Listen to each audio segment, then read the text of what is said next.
insert a clause there to say up to 66% to be allocated to any initiative towards affordable housing. The reason why we are saying any of them, because we've left out private sector. All the agents you have mentioned here is government. So we are assuming government is going to do the construction of these houses. And all we are saying that it is not possible through a tax to achieve 200,000 units as government. So we'll be proposing that we insert a clause that Wanjiku or anybody else who will develop affordable housing will have a chance to be allocated by the board a seed capital of up to 66%. That I am not going to be given the money. What I'm saying is that if I develop those houses in Pangani, for example, and they are for all affordable housing, then I have a chance to get seed capital from the fund, which I will refund. Because the reason why we are saying that is for building trust and guidance. Because what will happen, a pension scheme or a bank will now be able to obtain. Like Willie has mentioned, the challenge we have is not deploying capital to build the houses. The challenge we have is when I deploy the capital to build these houses, how will I be taken out? Now the biggest question is, how will, so you're saying that up to 6% or 6% be allocated to the private sector as seed capital for construction of affordable houses. So what criteria will you use to select these people? And then two, how will Kenyans trust, talk about trust, that these monies that we allocated to X, who is the private sector, will actually go to develop private houses, that actually those houses will be developed. The houses. Yeah, so that also clear. You can help me so that we. From if you understand that each other like that, we'll be on the same page. From my understanding is that the team before us are actually saying you people are only discussing about public sector. Where is our place as private sector? We also need to participate in this, which now the biggest question now by law is under the Public Procurement Act and economics laws is which the merit on this one. Now the other silent issue that we are not speaking out is the cost, the interest on cost. Because as soon as private sector are coming in, they are coming with the mind of profiteer in their mind. What is the interest of cost? Who will take up the cost? How are we going to pass the cost to the consumer? Because the ultimate person is the consumer. You need to bring out this because the fear of government not to work with private or PPP is to attain the objective of the affordability. That's why they have clustered social housing, affordable housing, and of course market. But your presentation suits the market range of housing. So you need to bring out that one because you're saying, can we be part and parcel of this particular money? So what is the merit? How do we link taxpayers' money to a business person? Yeah, please. The ministry, the parent ministry of housing, as far as we understand, have developed a rate card as to what will be the delivery cost of a social housing, an affordable housing, and a market housing. So me, as a private developer, as long as I prescribe into the rate card, then I'll have complied with the guidelines as provided. So the house I deliver will be social, will be affordable, will be market per the guidelines. And as long as I can make money or margin within that prescribed rate card, then I think it's democratic. So what we are, yes, John. But what is the difference between that? Because here I'm paying you in advance to develop the houses. What is the difference between that and saying we need to develop 2,000 units at Park Road, and this is a rate card and bid, and then once we award the highest, the lowest bidder, and then once they compete, we pay. So that way, the owners of the completion of the project or the risk is with the developer. So in this case now, you seem to be reverting the risk back to government because I have given you seed capital, okay, to develop the houses, but the house is not there. So in case of anything, in case you don't develop whatever it is, then the government actually gets to take a loss. But if you win that tender and you build the house and you pay you after you build the house, then the risk is taken off from government. I think that's why we are missing. That's why Chairman, I think now we are very close to understanding each other. We are extremely very close. We talked about trust, and we are curing this trust by the initial pilots.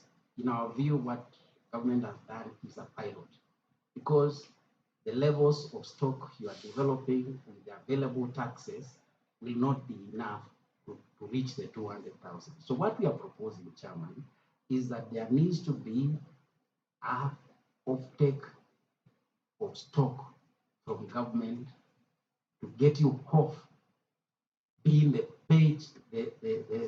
paymaster of developments.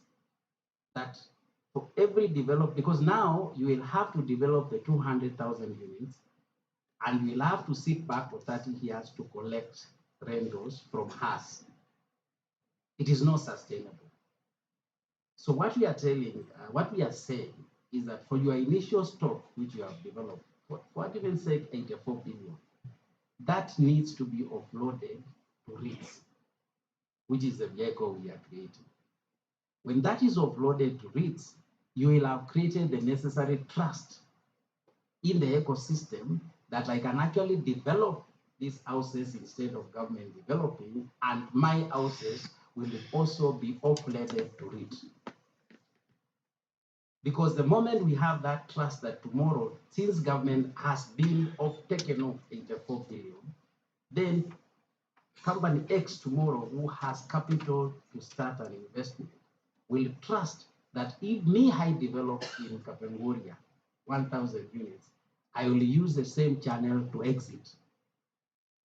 Then it becomes a business for business people.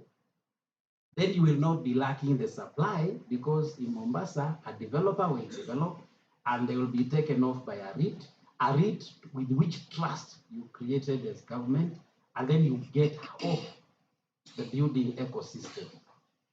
I hope I've communicated. Now you're listening. This English came from somewhere. So let me see if I got it right, and then between to my next, you will clarify. So we say that as government, we have 89 billion shillings. That guarantees that the private sector, if you build these houses that meet this criteria, once you finish, we'll offtake them. And then they can go to build something else. And then once the government offtakes them, then they can give them to the civil servants and to all those people that want them. And now so the government is not in the business of supervising the constructions and of doing the construction. So the private sector gets the one in the business of constructing houses, of taking them to government. And because now the customers of these houses are Kenyans and they know the government already has houses, now government sells them to Kenya. That's what you know? Okay, now you're on the same page. That took a minute. Thank you, Honorable Chair and honorable members, esteemed stakeholders. I think it's just to also maybe then give practical examples, because this is not something that this is something that has already been done. So as we speak, we already have a REIT that is already in existence. That is the ACON development REIT. We have largely three kinds of REITs. We have development REIT, that is for new buildings. So if you want to raise money to construct new affordable housing units, you can do a development REIT. And then we have an income REIT. You talked about national housing. They already have maybe some assets that are already there. That too can be converted into a REIT. And then we also have an Islamic REIT, even for financial inclusion. So under the D-REIT and I-REIT, we have the ACON, affordable student accommodation. So most of the universities are actually being funded by a REIT. So it is already there in most of the universities. So it is that similar structure that we want to bring to market. And then also my colleague here, what he didn't also disclose, he's also the CEO of Liaison. So they have also done some asukuk for military houses. So it is something that is already being proven, and we believe that this structure will be able to do financing. In a nutshell, the capital markets exist so that we can be able to mobilize long-term financing for development. So instead of penalizing all Kenyans, in the spirit of our motto, Harambee, we are saying let us all pull together, both the national government and also private sector, through a solution that is already existent existing that is tried and proven. Thank you, Chair. Thank you, Chair. Allow me to just add one more point to what my two colleagues have said. And I'm looking at the slide where it is written, who can invest in REITs? And we're talking about, there's that diagram, we're talking about developers, pension funds, financial institutions, insurance companies, blah, blah, blah, and even individuals. I think what I'd like to emphasize here, Honorable Chair, is that Tom has given a very good example in which the government can actually invest, but the investment is very broad. Chairman, the way today in Safaricom, you might own 500,000 shares, somebody else owns 50,000 shares, I own 500 shares. That is exactly how a REIT is structured. So no one is listening to the people that have made presentations to this committee before. There is the issue of people feeling coerced to contribute or to remove their money. This is voluntary investment. Even for government, it is voluntary investment. Nobody is being boxed to a corner. You can invest any amount, just the same way you will invest when you're buying shares. Earlier, with the previous presenters, Chair, you asked about people at the bottom of the pyramid. Yes, people at the bottom of the pyramid can be able to invest in this asset or this security, because for all intents and purposes, it's security, and be able to earn a dividend from investing in the provision of housing for the Republic of Kenya. I'm going to jump, in the interest of time, I'm going to jump what we have written as our story, but there we're just trying to emphasize the need for rates, not just for now, Chairman, but philosophically and ideologically and principally, moving forward, real estate investment trusts can help us solve the problem of housing in our country. The tax burden, so here is where the rubber meets the road. Chair, we are unable to execute rates projects in Kenya today because the tax burden is out of reach. It's unaffordable. We simply cannot be able to execute rates because of the taxes imposed. And I would like to go straight to my asks, or to our asks. Our ask number one is insert new clause 13(2)(j) to state, identify such other potential sources of housing units that can be incorporated into the affordable housing program, provided that these units do not require any allocation of funds under Section 11. So here what you're trying to say, Chairman, is that if the bill in its current form does not have room for private sector to bring in stock of houses to be part of the program. And with that, we shall have cured that problem. Our ask number two is insert new clause 42(2)(g) to state the manner and form by which real estate investment trusts may develop affordable housing units under the affordable housing program. What we're trying to clear there, Chairman, is that the bill in its current form does not recognize real estate investment trusts as a viable avenue through which affordable housing schemes can be implemented. So we can come up with very beautiful projects as private sector. We can come up with 10,000 units, 50,000 units housing schemes. But if the law does not create a mechanism through which we can be incorporated, then it will be a waste of time. Finally, is insert clause 4(2) to state the management of the fund is established under Section 8 to allow private sector participation of institutions licensed by Capital Markets Authority. I think on that point, Chairman, probably just to add the perspective from Fund Managers Association, is that the request is to allow private sector to participate. I think we already have precedents on this. I think I'll point you to the precedents where, for example, NSSF, created by an act of parliament with a huge portfolio, huge fund, they do subcontract. While the board is responsible for policy and the management for administration, they have subcontracted aspects of their investments to private sector. So private sector can come in and play a very huge role. I think another precedent is on the PSSS, the Public Service Superannuation Scheme. Yes, they have their core mandate. They are able to then subcontract private sector to help manage the fund. I think the benefits of this are clear. One is that it improves governance around the management of those funds. Secondly, it creates public confidence so that, yes, there is accountability across how those funds are managed. I think also more importantly is that it optimizes the return. So yes, there is already a return in terms of selling the houses, the interest rate charged, but for the surplus funds that are held by through this levy, then those can be outsourced in terms of management to the private sector. And again, what we are saying here is that it's just not anybody in the private sector. Our suggestion is that there is a Capital Markets Authority which regulates and licenses particular players within this space to help manage the surplus monies. Thank you. Okay, thank you. Again, in the interest of time, allow me, Chair, to just quickly sit through. So our asks are divided into two, Chairman. The first is amendments to the bill, the Affordable Housing Bill, and the second is amendments to the tax laws, which is what we're coming to seek from this House.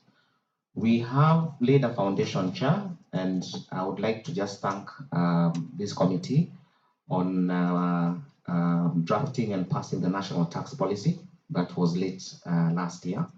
And in the tax policy, we were able to get a window through which we can be able to have tax exemption for real estate investment trusts through tax neutrality. So our two asks is, number one, stamp duty. That is section 96A4. Exemption for instruments to which paragraph 1B applies shall only have effect in respect of instruments executed before 31st December. That is what the law reads. So what is our proposal? We propose to delete that clause. What is our justification? The exemption actually existed, but with a limited time frame that did not provide for sufficient time for the benefits of the exemption to be realized. The proposed removal of the time limitation shall enable us advance our rates. So it was there before, Chairman, only that it was given a very short shelf life that we were never quite able to benefit.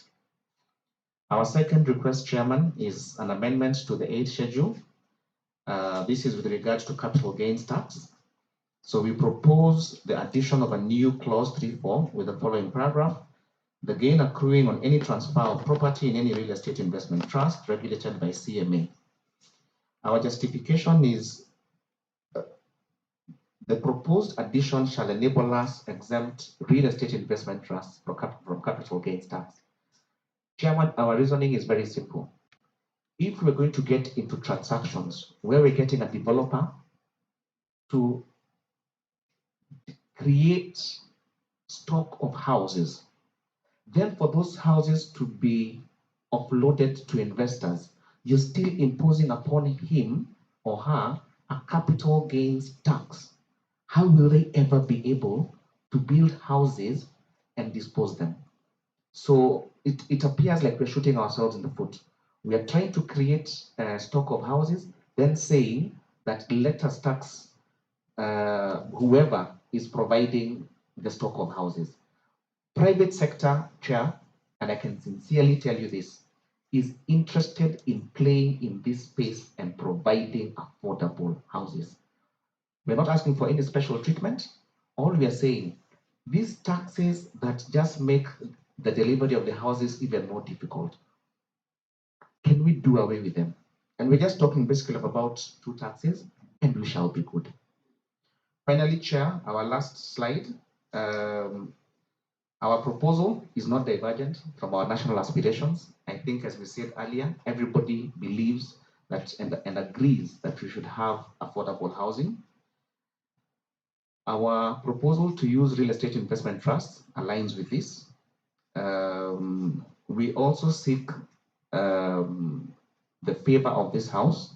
Our prayers, Chair, is that should you accept or should your committee accept our proposals, Our request would be that we are the urgency of time. How soon will we be able to execute this for us to be able to play our part in increasing the housing stock? Finally, Chair, I just need to emphasize, we are not mango growers trying to sell bananas. The team of people you see here, that is the Kenya National Rates, the Nairobi Securities Exchange, the stockbrokers, the fund managers, the real estate investment trusts, and the Association of Pension Trustees and Administrators of Kenya. The ecosystem that we have within this team can be able to deliver the affordable housing end to end. Thank you, Chair. Thank you very much. That was quite a new thinking and a new kind of presentation. Are there questions from other members? Chairman, if you allow me just to make one small clarification. Proceed.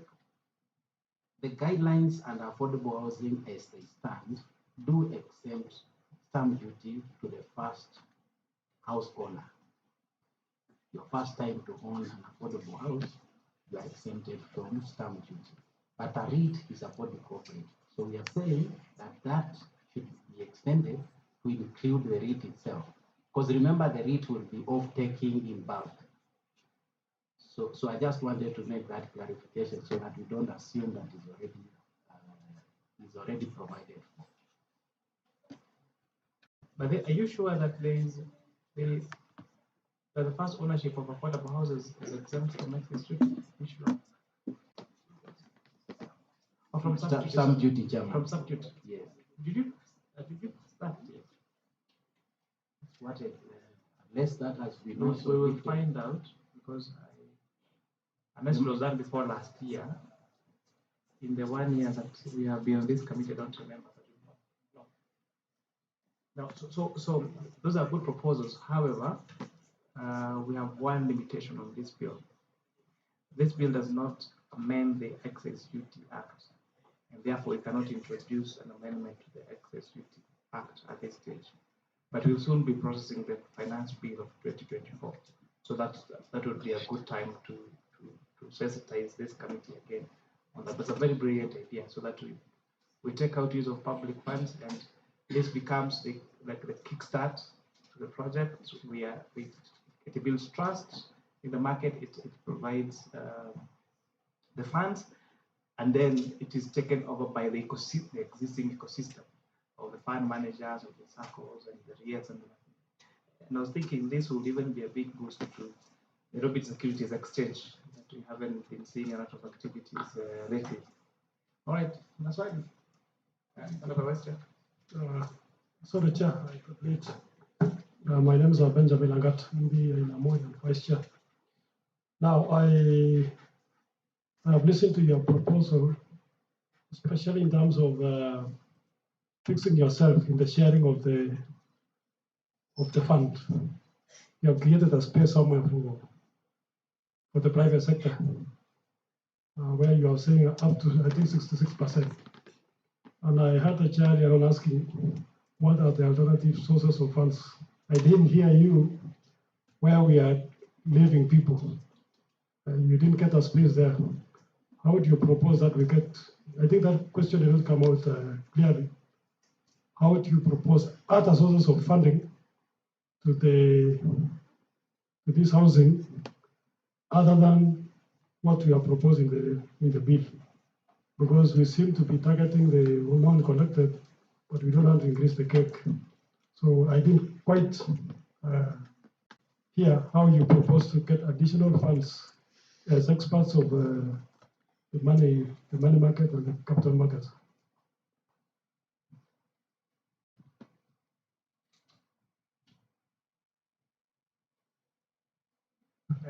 Any of you can respond to the question?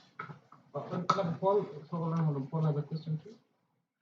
No, maybe I just appreciate the presenters because really presented so well that you've given us a different angle, different school of thought, and you really executed it well. But my take would be that I know the government is not a very good businessman and business partner, but now that we are going to have, we are retreating to go and discuss about this issue, I think it is important for us as the committee members to actually try and see what, how to incorporate your thinking. But actually, I've liked the idea because you really come out very strongly and you have proved that you have done others similar to this and they have worked. But all said and done, it was a good presentation in my take. Thank you. So thank you very much. Please respond briefly. Yeah, thank you, Honorable Chair and Honorable Members. I think the question was really on how are we going to make the pie to grow. Yeah, and like from us, from the Nairobi Securities Exchange, we currently have 1.6 trillion trading in shares and 4.6 trillion, where we are also doing the government stock. We are looking at this real estate investment trust actually being able to surpass even that 1.6 trillion of the equity, the shares. So we are a public market. So even partnering with government, the 4.6 trillion that we've been able to help create a secondary market for is actually for government stock. So I believe we would be, and we represent the face that would be there to help government and partner with government to raise these funds. We also have within our membership APTAC, which is the pension funds. Pension funds have 2 trillion, from 1.5 to around 2 trillion currently. So from the pensions that people have, then we can use that capital efficiently to be able to make this dream of affordable housing to come to pass. So like we also mentioned, we're already doing it. We have Kwetu, maybe you've seen buses going around. That's a REIT. That's already a REIT that is already operational. We have Kejani. So I believe we should be able to make this a reality, and hence, like CEO Willie has mentioned, we want to be able to move with speed. And if we can get those amendments and consideration within the bill, then this would be a step in the right side. Thank you. Then, Chair, I don't know if you can grant me to just ask a question to the committee. Go ahead. Yes, due to the urgency of the matter in terms of us really wanting to get this real estate investment, because we're running out of time. We have told our Kenyan citizens that we shall provide affordable housing, and there's a lot of push back and push. So you have said that that this committee may not be able to bring in amendments to the Stamp Duty Act. So is that to say that we would have to wait until the finance bill for us to be able to pass our real estate investment trust through? Yes. Our local legal services. What is the position? What is the true the legal language?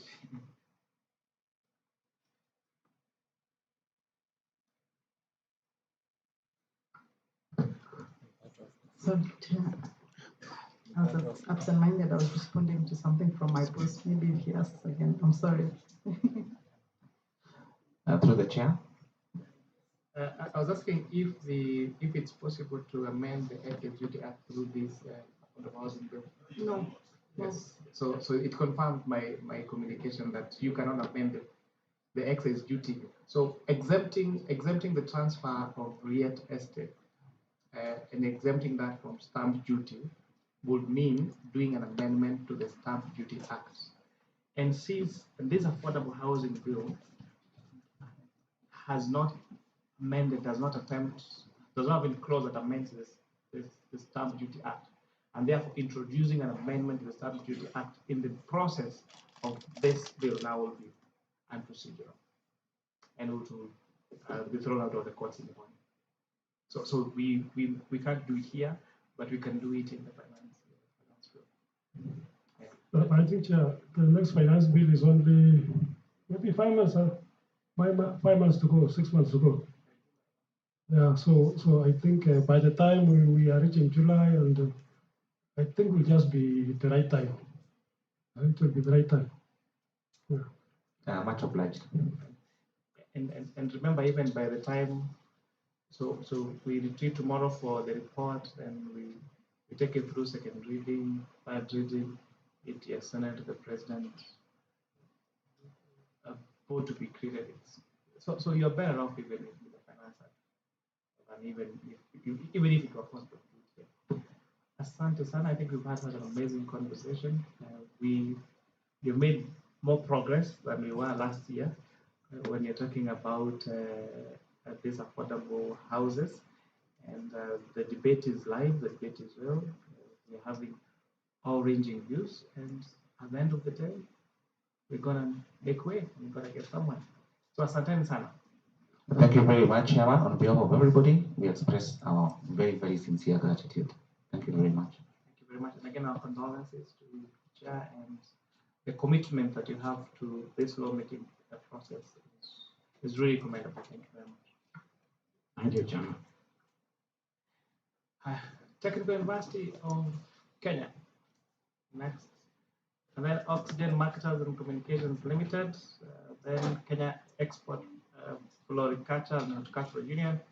And we finish the day with KEPSA.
So you had introduced yourself. So please, you have had the opportunity to listen to. So take us to what you think has not been mentioned. Okay, thank you very much, Honorable Chair, Honorable members, and other stakeholders. Chair, once again, let me introduce myself. My name is Professor Dr. Engineer Benedict Kitua, the Vice Chancellor, Technical University of Kenya. I'm together with our legal officer, Madam Ruth Kirwa. Chair, I'm not standing on brief of other universities, and Chair noted through these submissions, I think that was an omission that we didn't invite universities.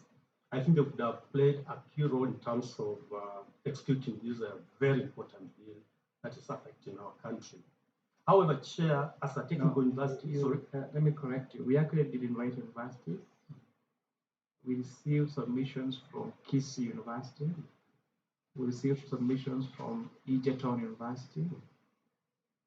We received submissions from Moi University. Okay. We actually received submissions from Aseno University. So we actually received submissions from.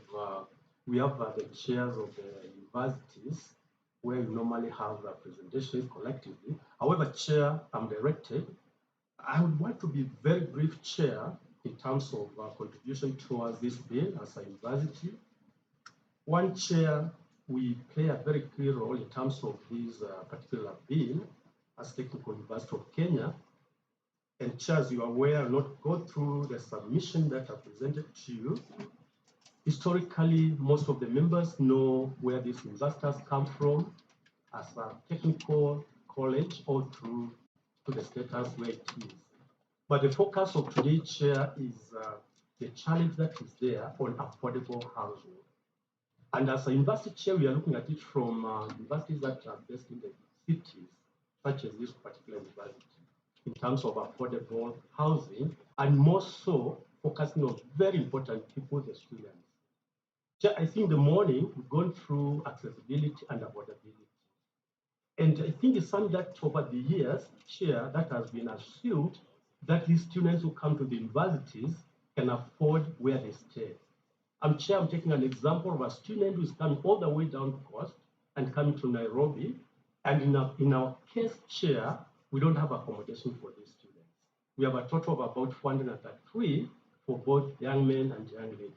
We have this young girl who has come all the way from coast, landing to the city, and this person is supposed to look for a house.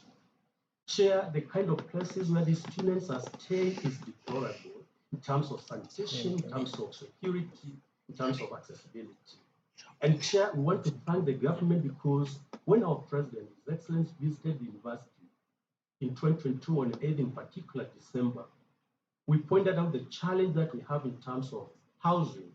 And it was through their Chair when we were directed as a university to be part of the program of affordable housing. And that's why we are here today, Chair, to say apart from the submissions that are given on the challenges of the bill, as a university first, we support this because we are part of this journey. However, Chair, the issue that has come over the time as a university is it was not very clear why the bill only particularly pointed to some class of people in terms of those who are going to benefit from the housing. That is, for example, myself, I do contribute honestly, but I'm not entitled to own a house. So the members have been feeling at the university, most of the professors, they are contributing to the bill and they're supporting. However, they're saying the way it is formatted or the way it is articulated, it also brings the idea of some bit of discrimination to the extent that they are supporting, but they are not beneficial at the end of the day. Number two, there was a proposal that we do a capping of the amount that we contribute. Even if it says 1.5% is of the basic, but up to a certain capping, I think that members will be a bit comfortable. Chair, come to the last point because we are not going to spend a lot of time. Where we came today is one to say we are supporting the bill, of course, with the amendments that are proposed. Then number two, we request as we address the issue of affordable housing, let's not just look at the common mwananchi in terms of owning our house, but can we also focus on these young men and women who are in universities who require these houses, either through rental, in fact, that can be an aspect where they can rent this housing at an affordable fee. I think that's a prayer, Chair, that we have as a university, the technical university, that as we go through the process, if you're coming up with the houses, can we put houses that are affordable to this particular generation? Chair, the amount of rent these students pay per month, in fact, is more than the fee they pay per semester. I remember our Excellence has come up with a new fund in MOD so that students can access university education. But we are finding that they are missing to access because of housing. A very simple basic requirement, and that's why we have presented to this committee our prayer that as we move along, as we do the amendment of the bill, can we put in a place that as we build this affordable housing, we consider this particular group of students. And as a technical university, we can also bring on board the innovation and directed the university to be part of the team that is on the AHP, that is on the affordable housing program. And I think as a university chair, we are ready to contribute to that once this bill comes to fruition, and I think it's coming to fruition. And finally, as a technical university chair, we are not opposing the bill, but what we are saying is we are looking at the benefits, challenges notwithstanding, that you can draw from this particular bill when it comes to implementation. Otherwise, Chair, because the document is there with the committee, we didn't want to spend a lot of time at the university, just go to the point. Our point was we support with amendments, but we request that as we do this, let's put a place where universities, especially in the cities, we can have particular units that are designed for students. At our university, we have learned what we are looking for is the support either from the government or through the PPP to have the hostels constructed for the students. And Chair, I submit my presentation. Thank you. Thank you very much, Mr. Visi. And the same sentiments were said by other vice chancellors. We are speaking to close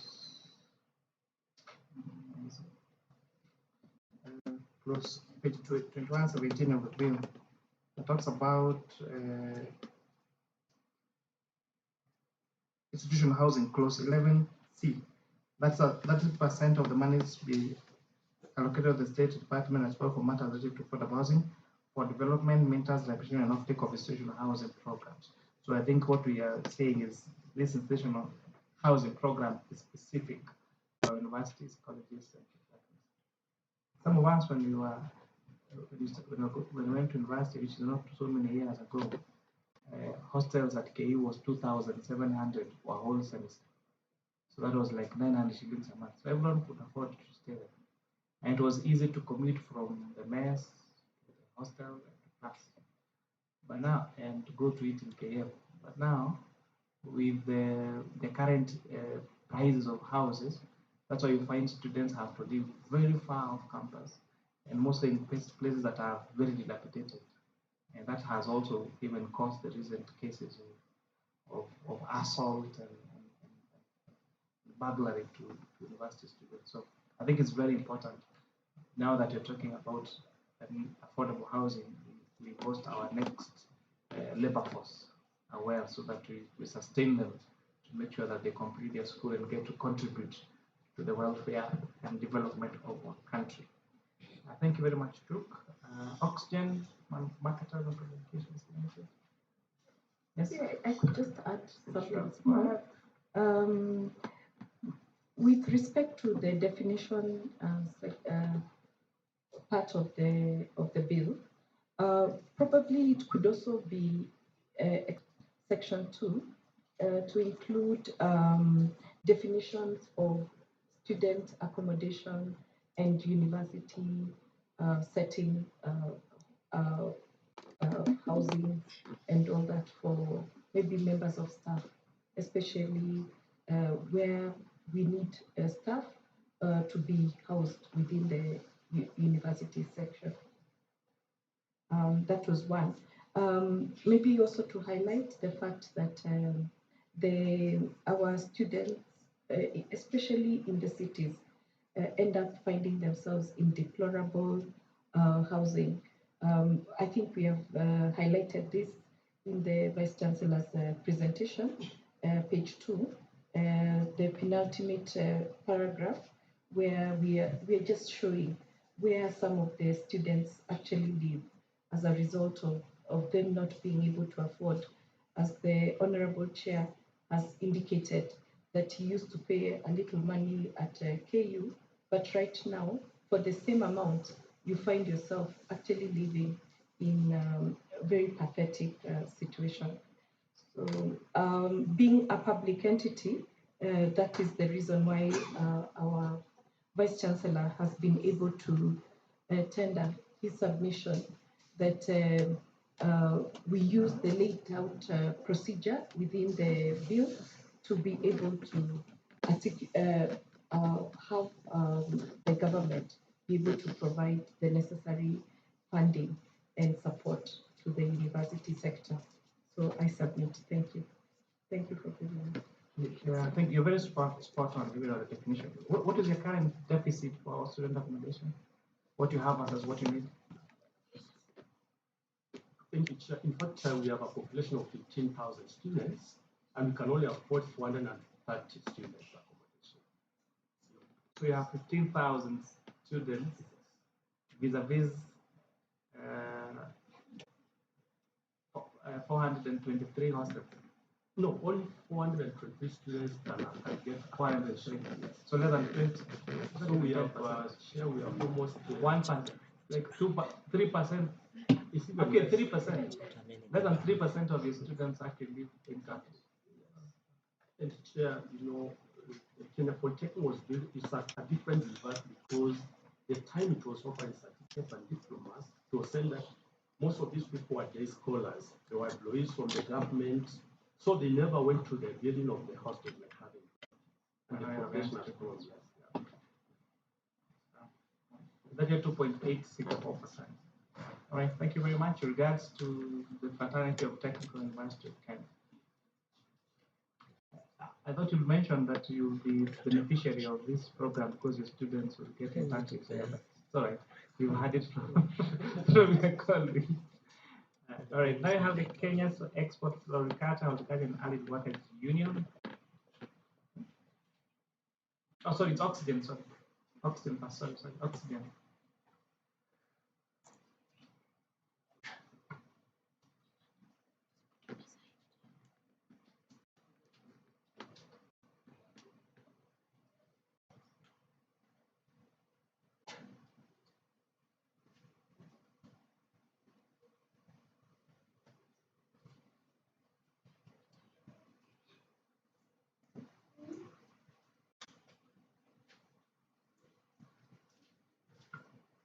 So introduce yourself and the team.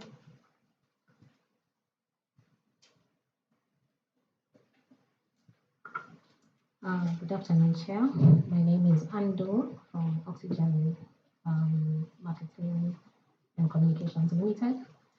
I'm from the legal and policy team, and we normally interrogate matters of national interest and power submission. I have had instructions that we should keep this short and not make references to other submissions that have been made. So I'll try and collect all my submissions. I said introduce yourself and the team. I think you should say you are the one on the team. you're the team we get today. Yes, I am the team we get today. So our main contention with the bill is actually something that has probably been mentioned. We feel that the Affordable Housing Board creating one is a duplication of roles, and that the fund that is being suggested in clause number 2 should be managed by the existing National and Housing Corporation. And the reason that we feel this is because we feel that the National Housing Corporation already has quite a number of, it already has a product that it can deploy to the market and has already deployed to the market. And therefore, the idea should be to strengthen the National Housing Corporation. And if we create a new board, that board will bring about governance issues. How will the new board relate to the Office of the President, the National Treasury, and also the National Housing Corporation? So we feel that if you optimize the current structure that we have, we can be able to make use of the resources that the National Housing Corporation has in terms of the public land and land banks, and also that any new fund that is to be administered through the National Housing Corporation can be done that way, and that the National Housing Corporation can utilize whatever is already existing in order to deploy that. So for that reason, we wanted that clause number 2, clause number 11 and 12 are deleted in their entirety, or any clauses that refer to the new board. Then, in addition to that, we want in clause number 34 that we expound to include other means of borrowing, so from SACCOs and other financial institutions. And this will allow anyone who is an eligible applicant and who can afford to raise a 10% deposit from their savings, or either from SACCOs or banks, to utilize this. And it allows for financial inclusivity in that sense. We also want that the loan interest is reduced from, this is in point number 13, that reduce the loan interest from 3 to 1.5% for the social housing units and affordable housing units. So that as you're targeting low income people, the 3% rate is very high. We have no problem with the levy, but we just find that it is rather high. Then in point number 15, clause 42.2, we would like that the regulations give provisions for green buildings and allow for projects that are sustainable and mitigate the action of climate change. Then a general observation is that the bill is silent on areas of common areas and facilities such as sewerage, areas for play inside in the estates, and should make provisions for such, so that even if it's low-cost housing, these social amenities can be provided from the bill, and that is the submission. Everything else is in the other documents. Thank you very much.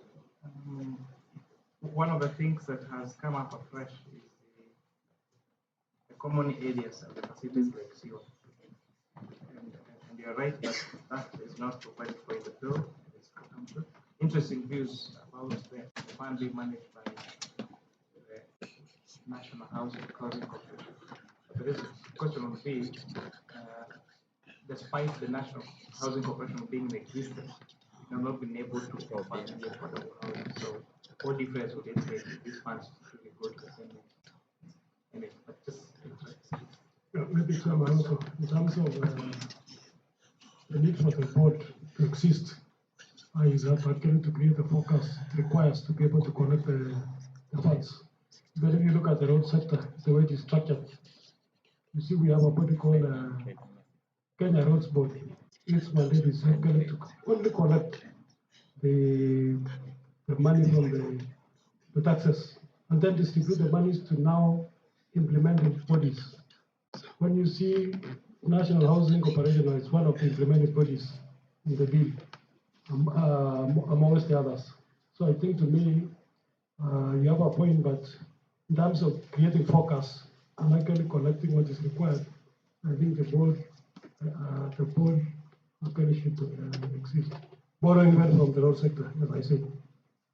Our view was that if you break the National Housing Corporation into three components, one of them would be financing bank that would be able to take all this capital that is coming from the levy and leverage it into the market. And we feel that would be one of the things that this act should do, and that it should strengthen the NHC. But also, if the board is done, we've also made provisions in our submissions. Anyway, that's your point. We will consider, the committee will consider. Thank you so much. Will consider, Thank you very much. With regards to people at Oxygen, Kenya Export Floriculture and Horticulture Union.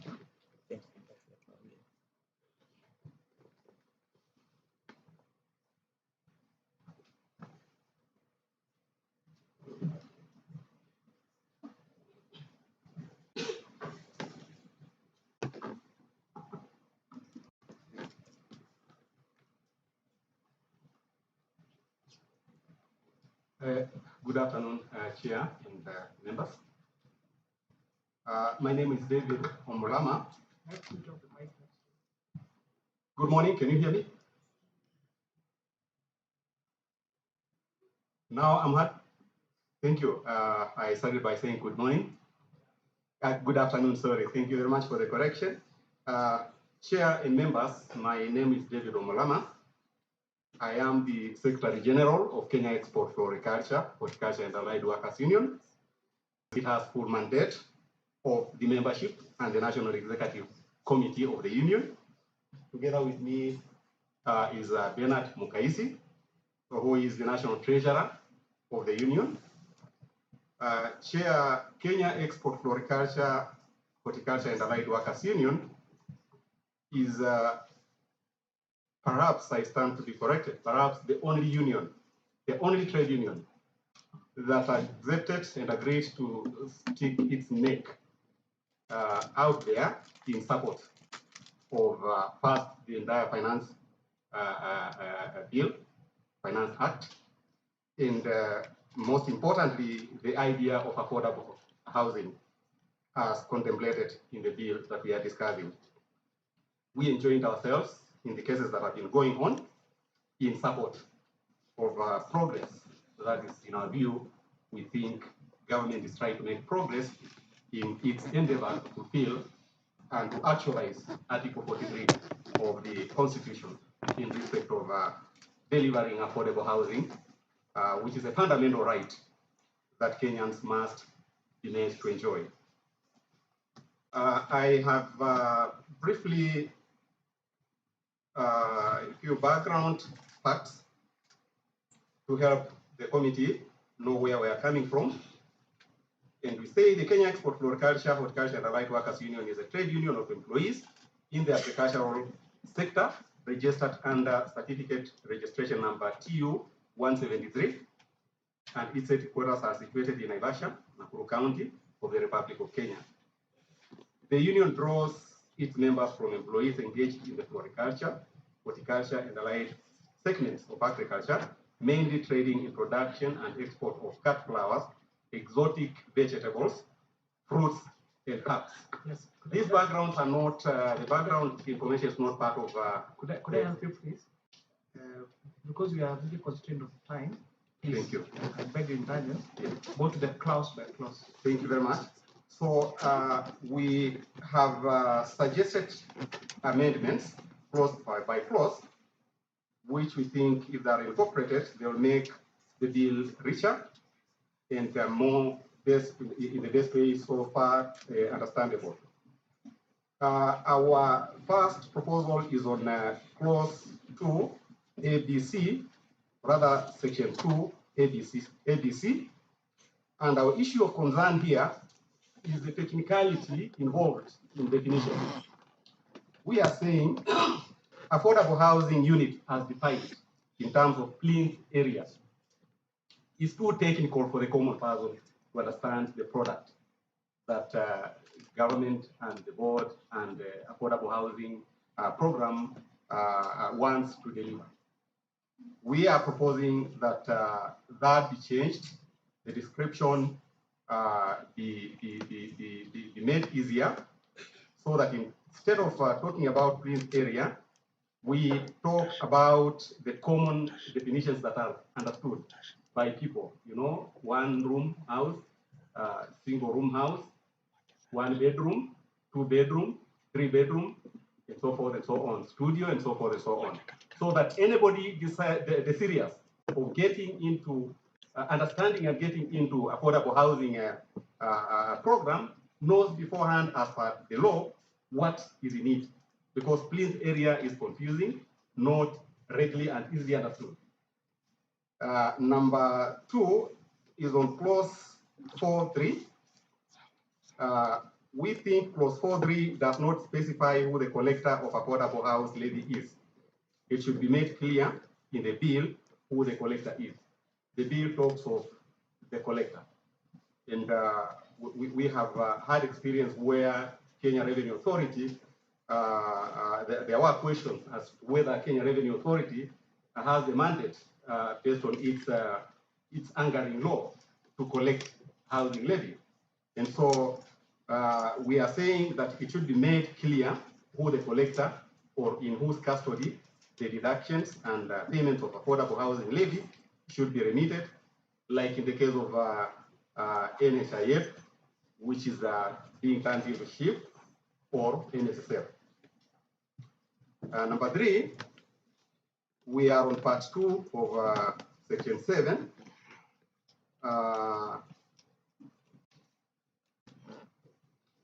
And this section provides for sanctioning of contributors who delay to remit their contributions. Our concern is that we have contributors who work or are employed in the private sector, in the civil service, you know, government employers, county governments, parastatals, and so forth and so on. The time the money is collected and remitted depends also on when Treasury disperses money to those entities. And so if you have a provision in law that by this date, if they will not have contributed without an exemption mechanism arising out of delay of disbursement, then we have a problem. And so we are saying the same should be corrected, enhanced, to exempt any delays that would be occasioned by late disbursements of funds from Treasury, because it's only that time that county governments can, as a trade unionist, I have had an experience in other sectors where workers are going on strike. 1 month, 2 months down the line, they have not received their salaries, and the law seems not to, the proposed law seems not to put into consideration that delay, either to the employer who is deducting and remitting, or to the employee who is supposed to be deducted and the same remitted. So we should be cognizant of the fact that we can have delays, and sanctions should be applied accordingly, rather sparingly. Where we have delays that are understandable, the same should not be sanctioned. We have a proposal on section 12, 3D2, and our issue of concern here is that under section 12, 3D, Roman 2 and 3, the nominees of the Central Organization of Trade Unions and the Federation of Kenya Employers do not fully represent the interests of all the workers and employers. And we'll tell you why. The reason is that KOTU has got a membership of about 45 to 48 affiliate trade unions. We have more than 85 registered trade unions.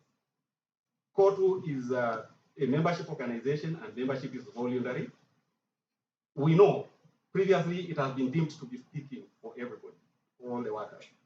But when you look at the law and when you look at its composition, it is not actually representative of each and every employer, because not every trade union is an affiliate, of course. TUC is one of them, and we are another, and we have numerous other trade unions which are not members, of course. Likewise, the Federation of Kenya Employers does not represent all employers. We have other employers who are in other organizations, and they do their own things separate from what FKE does. So in order to bring on board that representation in the board, we propose that the representation by trade unions be enhanced to 2 members, one to be nominated by the Central Organization of Trade Unions, the other one to be nominated by the Cabinet Secretary from a list of names submitted by trade unions that are not members or affiliated to the Central Organization of Trade Unions. The reason why 2 members, 2 representatives from the trade unions is tenable is that workers are the largest segment of contributors to the affordable housing levy. And that kind of representation, we think it will go a long way in expanding that ownership sense. The same would apply to Federation of Kenya Employers, which we propose should give 1 person. And then those employers who are not affiliated to the Federation of Kenya Employers be allowed also to submit names from which the Cabinet Secretary can nominate and appoint 1 more representative for the employers, just to enlarge the scope of representation.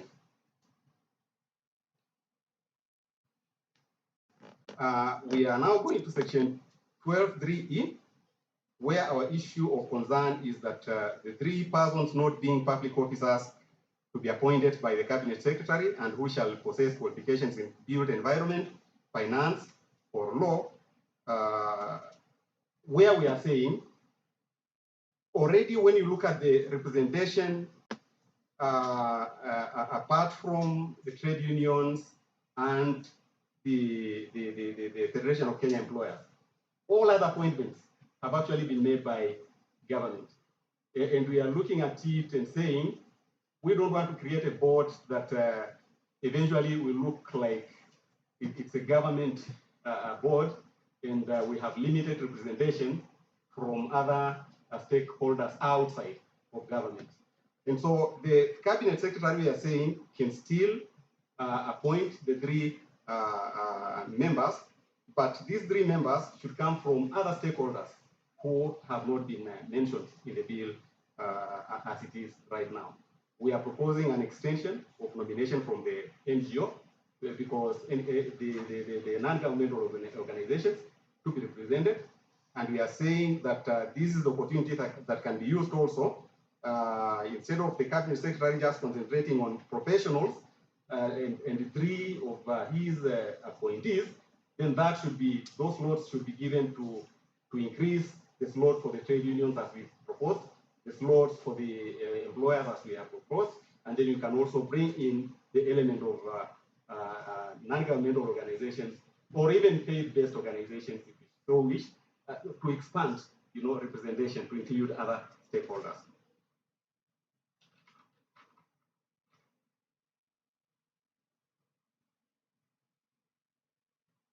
We believe what the cabinet secretary was to achieve under the proposal we have tackled on the appointment of 3 professionals can be cured because the board will be recruiting professionals to give legal expert, expert opinion and expert advice to the board. So that can be achieved through appointments by the board. Section 12.5, our issues on the mode of appointment under section 12.5, we are saying it does not promote cohesion and a sense of purpose for any board in place at any one time.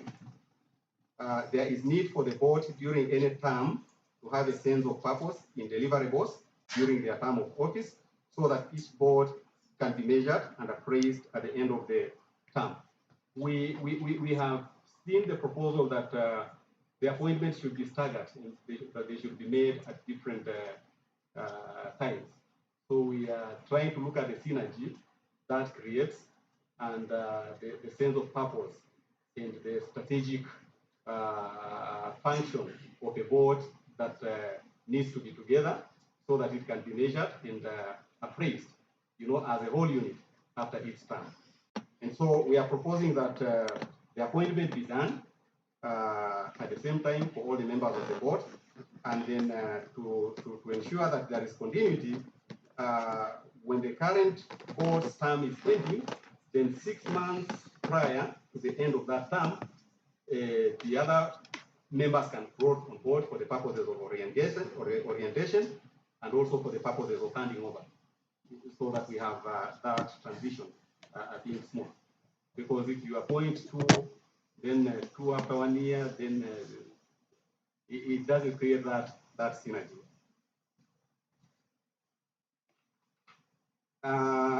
Another proposal we have made is on section 15 on the tenure of office.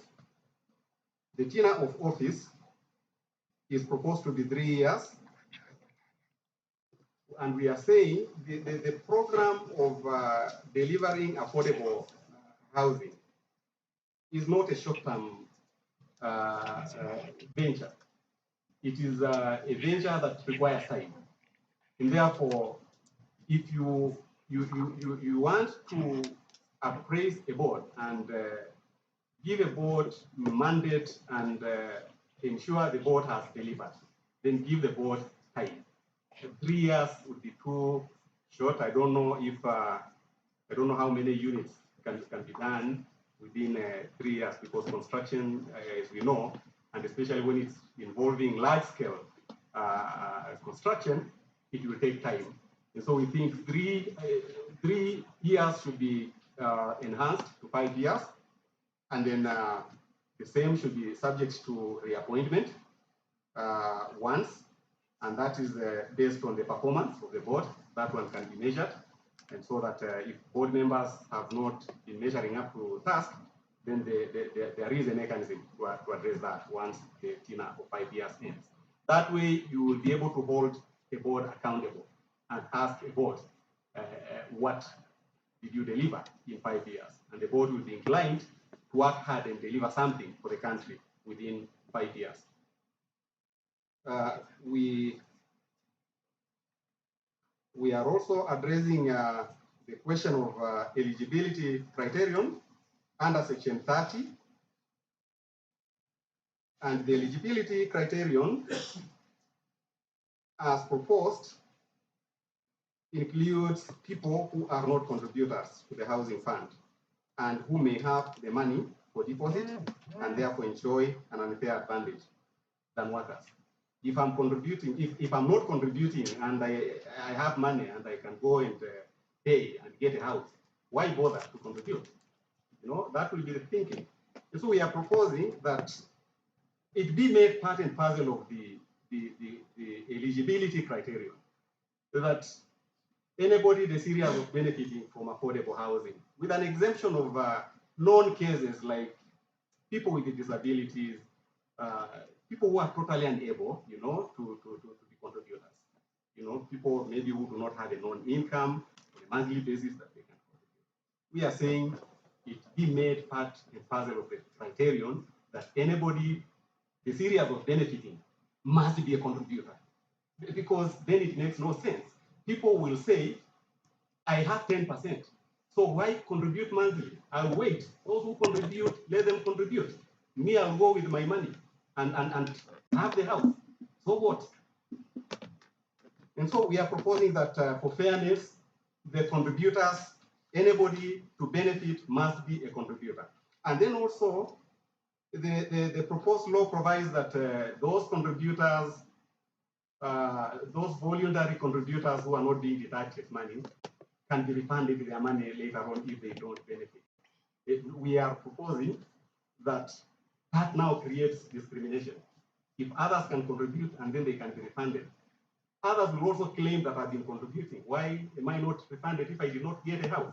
So let us put everybody on board, but on same and equal terms and conditions.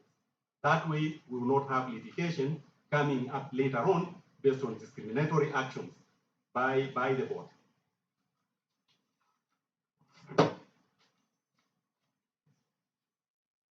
We are on section 31, 2A, B, C, and D, which also provides the other necessary evidences and proof to accompany applications for affordable housing units.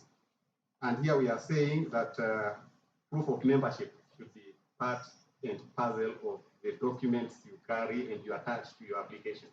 Whether you are employed, you are paying housing levy through deduction, or you are a matatu owner outside there, you are doing your business, you want to benefit either through the line of loan, like it is embedded in the bill, then you have to prove that you are part and parcel of the system.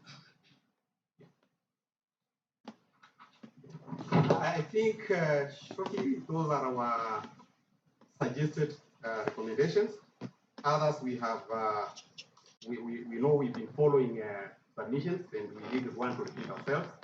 So we quickly put together those few remarks and recommendations, which we think will go a long way in making the bill much better. Before I close, there is one issue of, that one was to come in my opening remarks when I was talking about the people we represent.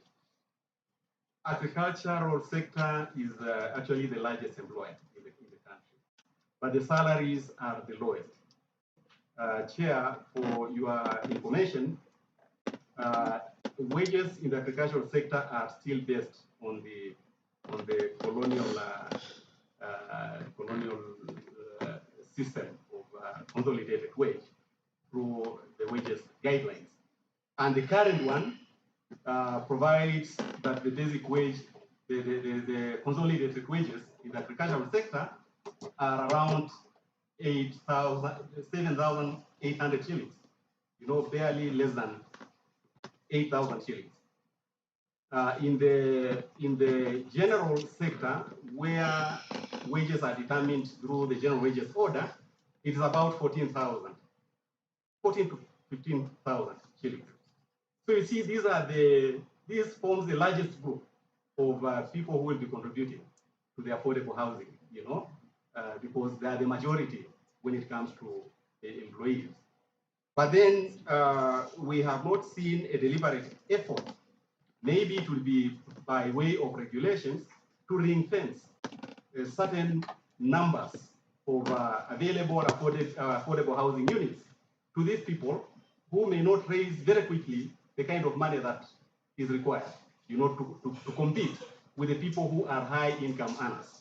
And so we are saying that for the workers who earn less than 10,000 shillings, let them be put on social housing program, and all these conditions of having to raise a certain percentage in terms of either 10% or whatever, so long as they're able to pay rent, let them be brought on board, let them pay rent as a way of purchasing their 1 or 2 roomed houses.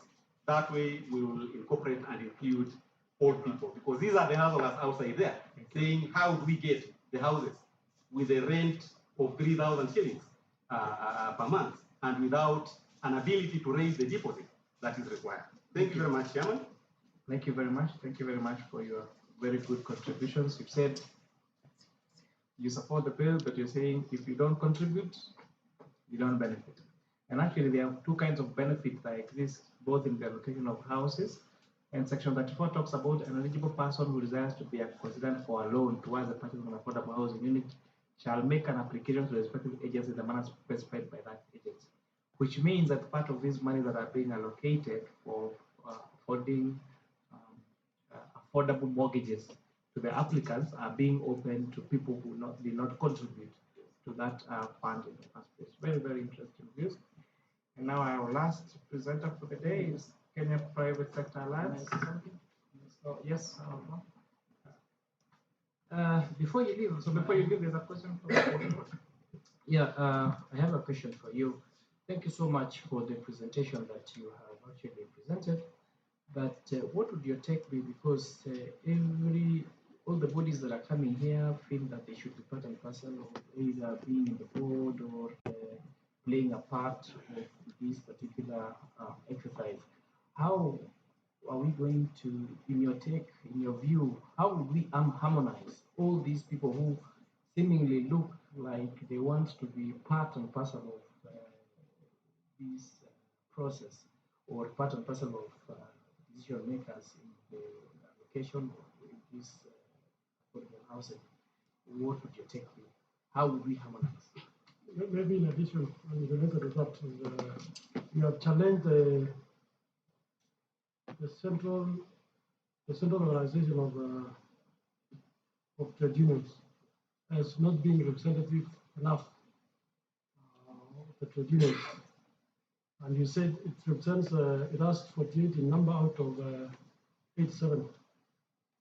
Now, you did not tell us which is this other organization which is more representative that we can pick than COTU, or you have also challenged the FKE in terms of its representation.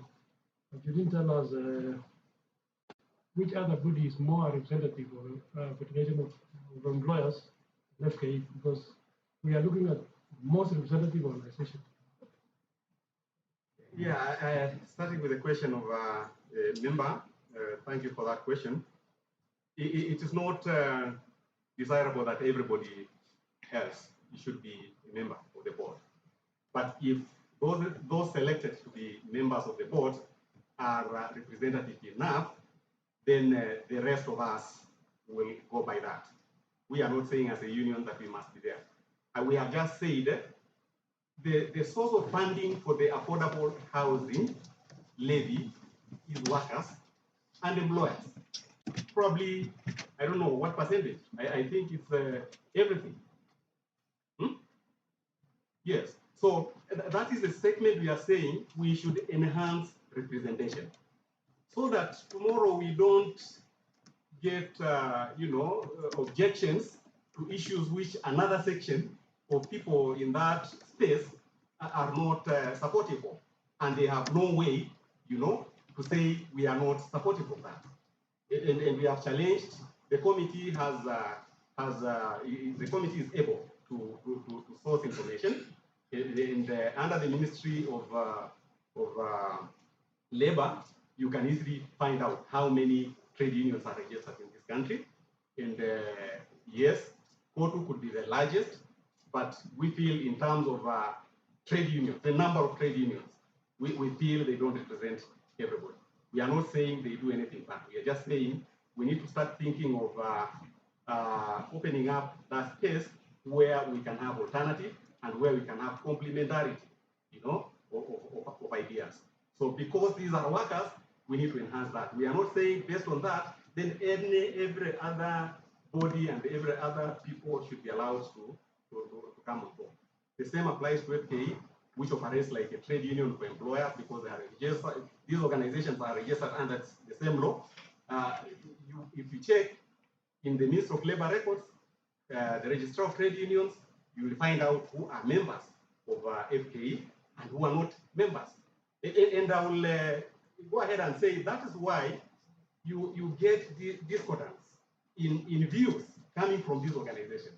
One person says this, the other one says that, because not everybody sits together in a forum to agree on one common ground.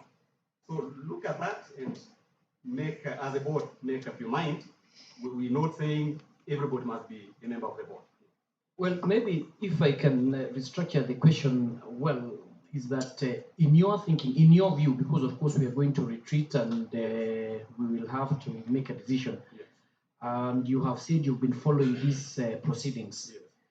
Each and every person or bodies who are coming here are like they want to be included. And if that would be the case, it will be almost like a representation, like a classroom. Yeah. Now, in your view, if you were to give us advice, who or which bodies, if given the chance to represent, would make actually the best representation of the entire bodies that have come here? The appointing authority can make use of the spaces that are already available and juggle around and look at each and every stakeholder and what the stakeholder is to bring on board. And if there is another way, what is to be brought on board can be achieved within the existing arrangement, then that stakeholder doesn't need to come on board. But we are looking at an enhanced representation of workers because they are the contributors. We are also looking at an enhanced representation of employers because they are the owners of the money. And we need to make sure that we give confidence to these contributors that, yes, you have a better stake, you know, in terms of decisions being made in the board because you contribute and therefore you are, you know, playing your role in an enhanced manner.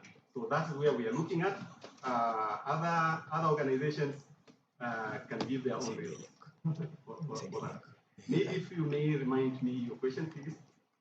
I think yes, yeah. I'd say you challenge yes. The Central Organization of Trade Unions Yes. As not being representative of all the trade unions. And I was asking, you said that it has 48 members out of 87. But then you didn't proceed to tell us which is this other organization who is more representative than the COTU. Then you went ahead to challenge also FKE as not being representative of all the employers 100%, but did not tell us if there is any other more representative organization or of the employers than FKE. If there is, I think we would be willing to. Yeah. Yeah. My answer is that most representative is actually different from being representative of all. You know, most representative would mean you have slightly more members, or if you are you can say 50% plus one. Yes, 50% plus one. Yes, but that does not mean you represent the views of everybody, and that's where I'm coming from. And I'm also coming from the background that you may be most representative, but what you are saying, you know, in any space, does it represent the views of all? Yeah. And you even went ahead to say that perhaps we will require some kind of membership or something to show that you have been contributing, so that we prevent people who have not been contributing and they have the money from getting the houses and they were not contributing to the process. I think that is something, Chair, we could carry forward as a way of enhancing people, encouraging people to contribute so that they can benefit in their own product. Thank you very much. Asante sana for your presentation and for your courage. And I think one of the things that you also pick up is, sometimes the assumption we make is the COTU and FKE are the only representatives of both employers and employees. So to find out that there are actually a lot others, and you've challenged us to even look at the registrar and find out how many others are registered. That's very good, and we shall endeavor to do that and invite their views as well when you have views that involve the employees and the employers of this country. Our next stakeholder.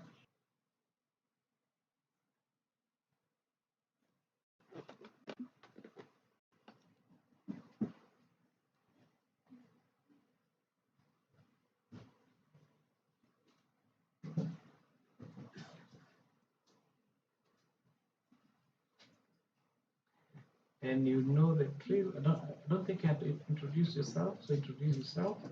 And appoint one of you to take us through the presentation. Please try as much as you can not to delve into matters that have been dealt in. That's why we ask that you sit in and then take up the presentation. Good afternoon, and thank you, Honourable Chair and Honourable Members of Parliament. By way of introduction, my name is Nasra, and I'm here on behalf of the Kenya Private Sector Alliance in my capacity as the CEO of the Kenya Green Building Society, which is one of the partner organizations. And I'm here with my colleagues who will be touching on different aspects of it, but I'll dive in as directed, and then they'll complement on anything I've missed out. Thank you. For purposes of context, sorry, for record, it's important that they also introduce it. Okay, noted. Good afternoon, honorable members. My name is Linda Olwach. I work for Kenya Tea Growers Association as the CEO. Kenya Tea Growers Association is a member of KEPSA. Kenya Tea Growers, yes. Thank you. Good afternoon, members of the committee. My name is Gikonyo Gitonga. I'm a member of KEPSA, former chair of the Land and Physical Planning Sector. And I'm also a director of the Kenya Property Developers Association, which is a member of KEPSA.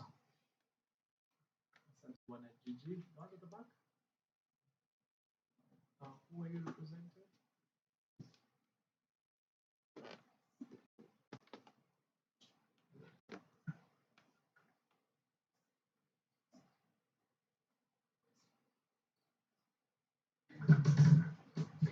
Any better? Oh, sorry about that. To honorable members and all stakeholders present, good afternoon. I am Paul Anyango. I'm with the team from KEPSA, specifically Kenya Green Building Society, and our CEO, Nasra Nando. It's a pleasure to be here. Good afternoon. My name is Komboka Priska. I'm here as KEPSA and also a member of Kenya Green Building Society, and we're here with our CEO today as well. Kenya Green, Kenya? The Kenya Green Building Society. Yes, sorry. Try to speak next to the microphone, so I can hardly hear you. Okay, I'm here with KEPSA and also as a member of the Kenya Green Building Society. Kenya Green Building Society. Yeah. And the gentleman you said? Kenya Green Building Society, KGBS. Hello everyone, my name is Suki Masege. I'm here as KGBS, Kenya Green Building Society. I'm the communications lead and I'm under our CEO, Nasra Nando. Amazing. Madam CEO, take us through. Thank you, Honorable Chair. To give context really briefly, the Kenya Green Building Society has a mission of leading the development of the built environment in a sustainable manner. So in this regard, we push for sustainable cities, and affordable housing comes under that. But for us, we look at affordable housing more holistically because it's not just affordability, but we're looking at the health and well-being of communities and also the financial opportunity that lies with implementing green and affordable housing. So in terms of our submission as part of the broader group for KEPSA, I'll take you through our submission as KGBS. So our first submission is under Part 1, Clause 2. The issue we have is the Commissioner General of the Kenya Revenue Authority is listed as a collector. Our proposed amendment is that the Commissioner for the Revenue Allocation should be the one conducting the collection instead, and relying on KRA data to align with Part 3 on the allocations out of the fund.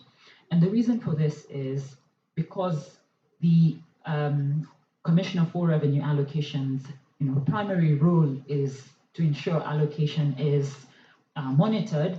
We think this will ensure that fund allocations are streamlined, and he will also be leveraging his existing expertise. And by ensuring we centralize collection within revenue allocation, then there will be guaranteed transparency, accountability, and efficient disbursement when it comes to the targeted beneficiaries. This will then ensure that there's minimized administrative overhead and increased trust. My second comment is that under Part 1, Clause 3, Subclause 2, the issue being affordable housing should aim to ensure low-cost housing meets some basic standards of living. Here, our proposal is that we need to add a third guideline to capture this requirement.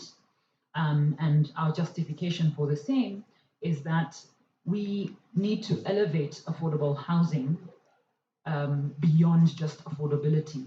We need to also look at quality of life as an essential guiding point when it comes to the affordable housing agenda. In particular, we would be looking at health, safety, and well-being as a key driver in ensuring that affordable housing is also fit housing, especially for low-income populations who deserve to live with dignity.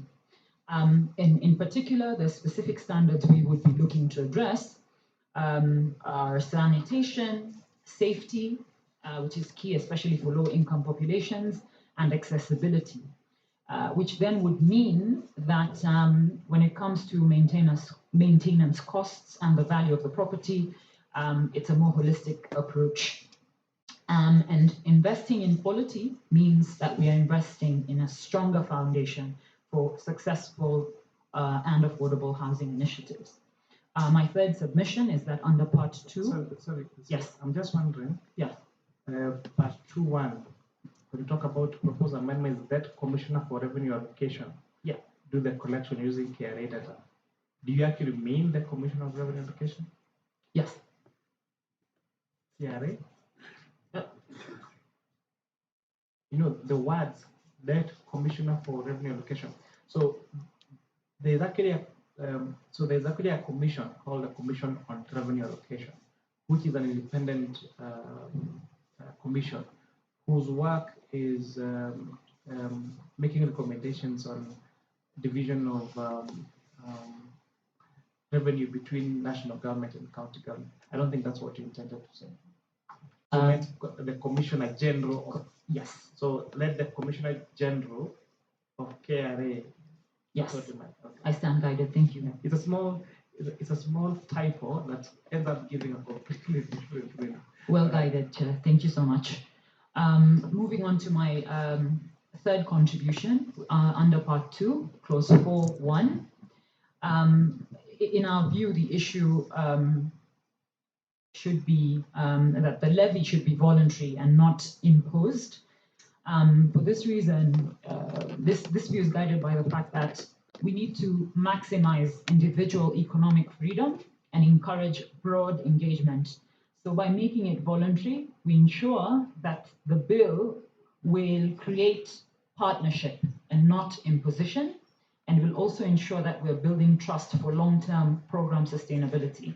Anything that we force down on citizens is not going to in our view, last, or if it does last, it's not going to be in a good manner. That's what guides that proposal. Fourth submission under Part 2, Clause 4.2a. The issue is a levy based on gross salary presents an administrative burden on employers. This is especially critical for those in the SME sector. Our proposal is that we should base the levy on pensionable salary to ease administrative costs for small employers. And our justification is that to support and empower the vital SME sector, which is the backbone of the country, we propose basing the affordable housing levy on pensionable salary, which means that this simplifies payroll calculations and reduces administrative costs for employers, especially under the SME arm, which will minimize compliance errors and save SMEs valuable resources. Pensionable salary will reflect an employee's long-term earning potential, which ensures that there's consistency with existing systems and also promotes fairness in contributions. And of course, we acknowledge potential revenue adjustments may be required to address the concerns about excluded components, but we think this is more inclusive in nature if we really want buy-in from a broader set of Kenyans. In terms of my fifth submission under Part 2, Clause 4.2a, the issue is unwilling employees should not have levy charged from their salary. Again, here we propose that the levy should be charged from the gross salary of a volunteer employee, because essentially exempting unwilling employees from the housing levy finds support in arguments which protect individual choice and mitigation of financial hardship.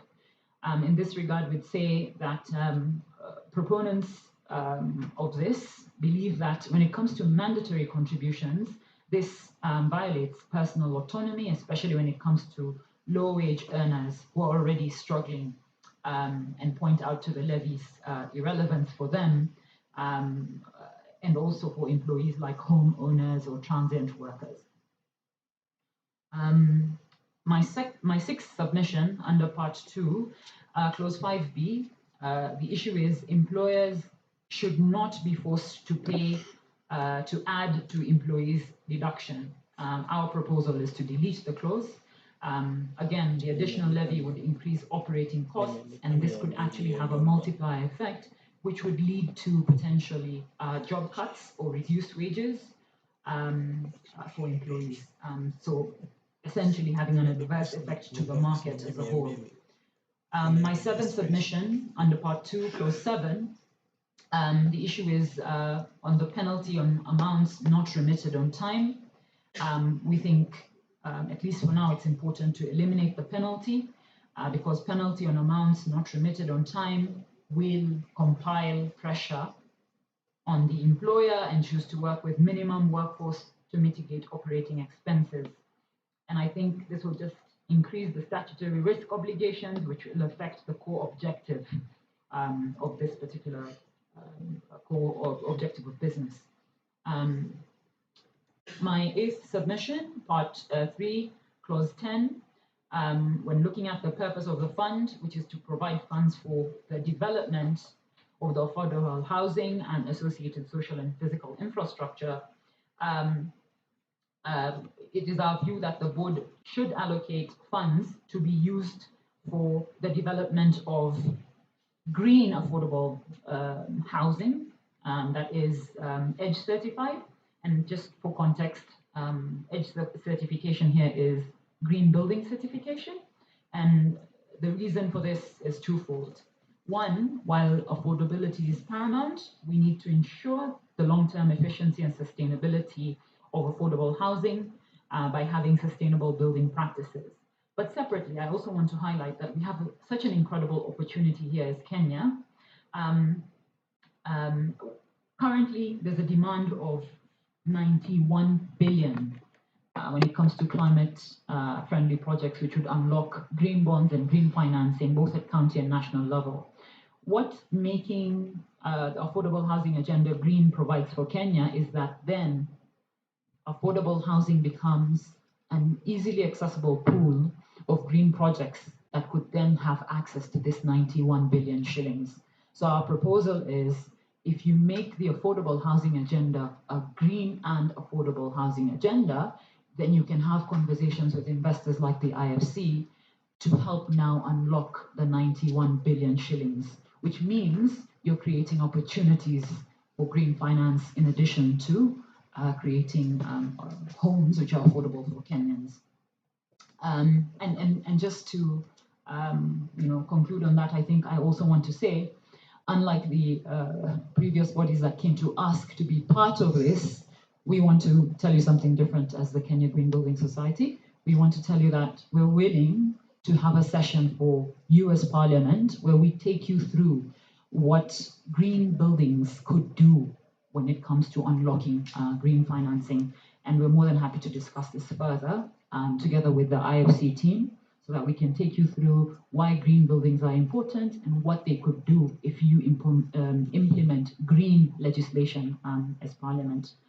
My 9th submission is on part 3, which is clause 12, where the issue is indicating the built environment bodies to be board members by name.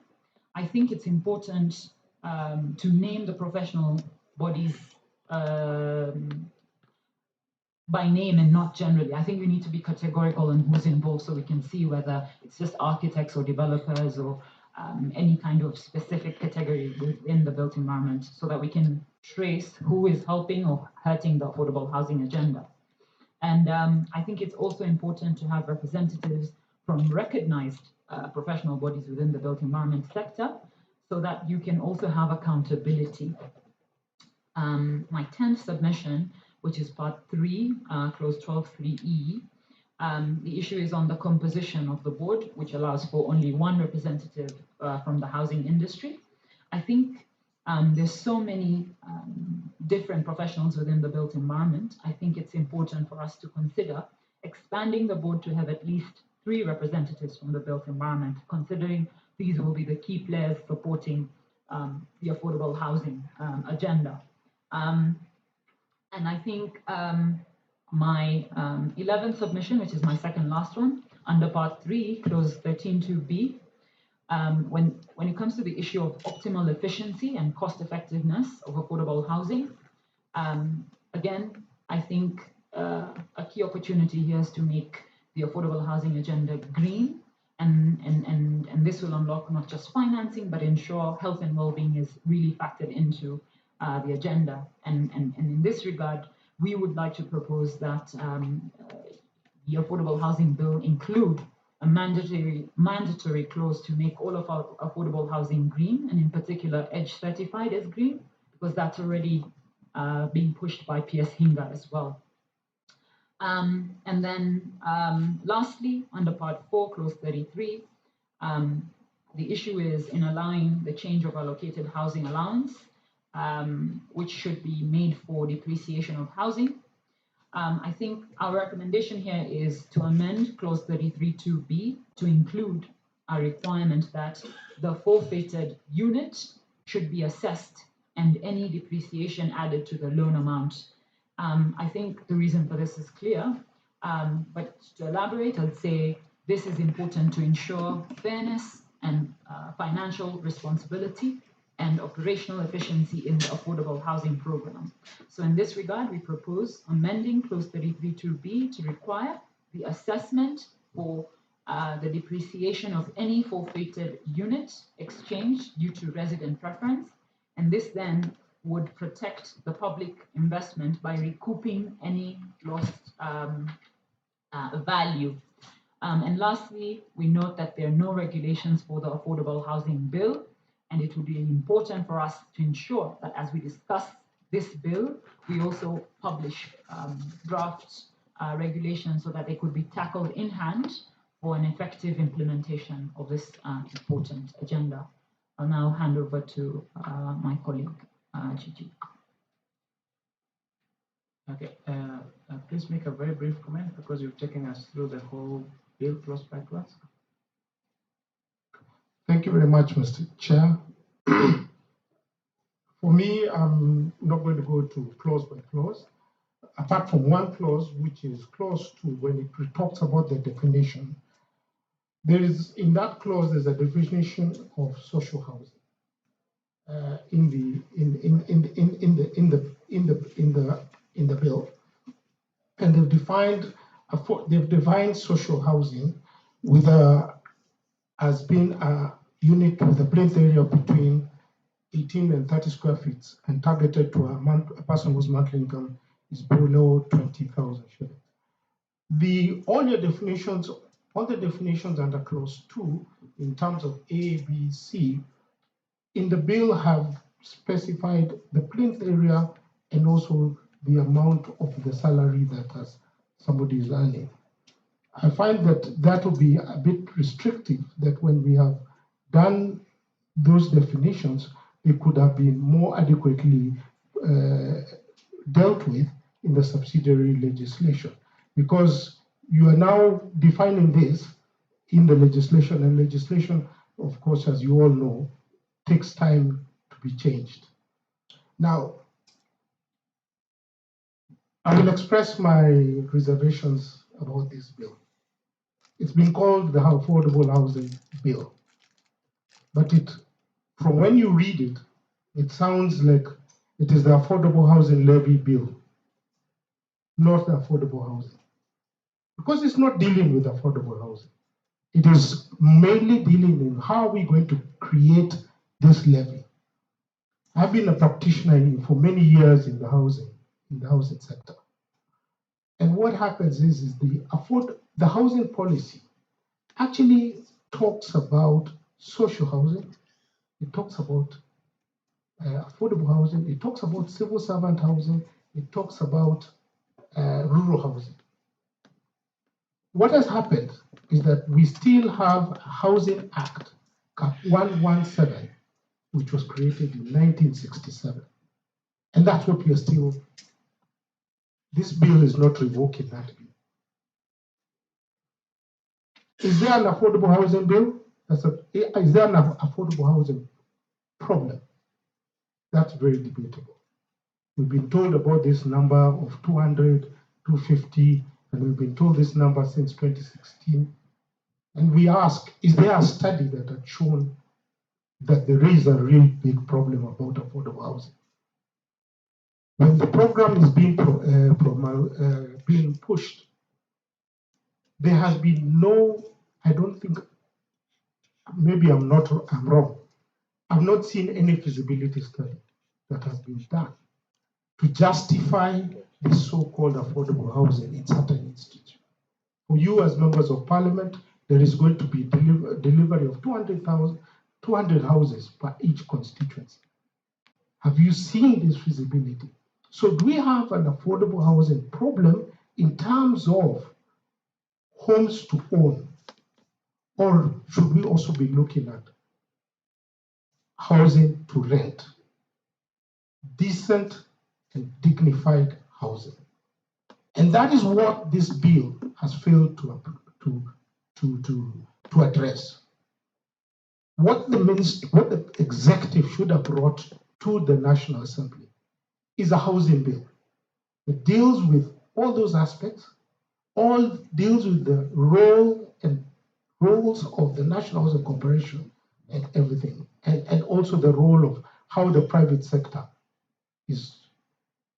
But I know that maybe it's a rush to justify the housing levy, but I think that conversation needs to be heard, with all due respect to you, Member of Parliament.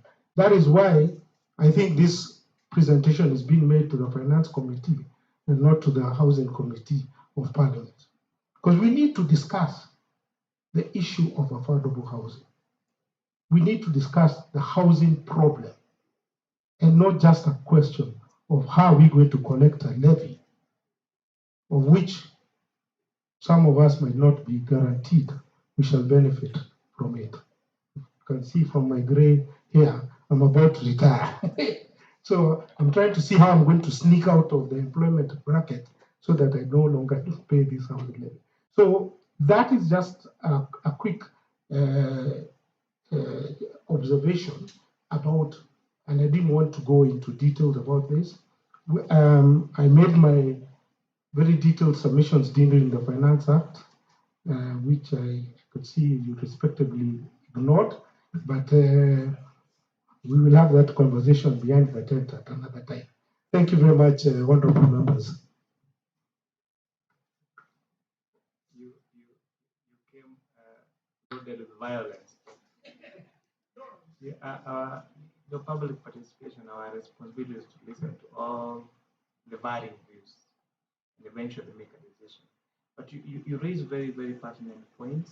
I think the issue of contribution versus ownership still comes up. There is a new thinking about green houses. So how do we make sure they are green certified? And I think at a time when you're talking about green energy and climate change and all that, that discussion becomes very timely.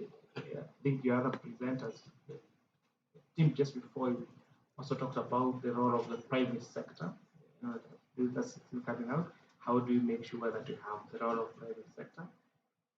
How do we ring-fence this so that it's not just about the levy, but what's about dignified houses, affordable houses, so it's not a housing, calling a housing levy bill, not an affordable housing bill. But just to clarify, this sitting is being carried out jointly between the Committee of Finance and National Planning and that of the Housing, Public Works and Urban Planning. Each other, so that we are able to reach out to as many Kenyans as possible. We have divided ourselves into two teams. So one team is here, the other team is in Kilifi, even is in Mombasa today, so that just to ensure that we are efficient and make sure we try to have as many views as many people have as possible. Thank you very much. Is there honorable CP? But before then, Nasra, is it Nanda? You didn't. You conveniently left out some other detail. Your county member of assembly for Nairobi City County. I noticed that was very deliberate. So, but sorry, you're not representing the county assembly of Nairobi. Maybe Chair, as before. Okay, thank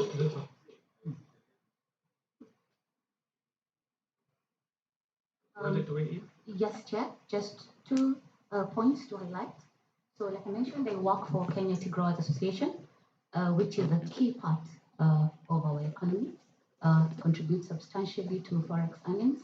It is based in rural areas, so it is a key partner of government in ensuring housing and their supportive social infrastructure. And thankfully, the committee as constituted can help me build that point because one of the members comes from the tea growing areas. So as to the significance of the sector, I think that cannot be gainsaid. But just two key issues that we feel will be key for the committee to note as it will retreat to deliberate on the bill.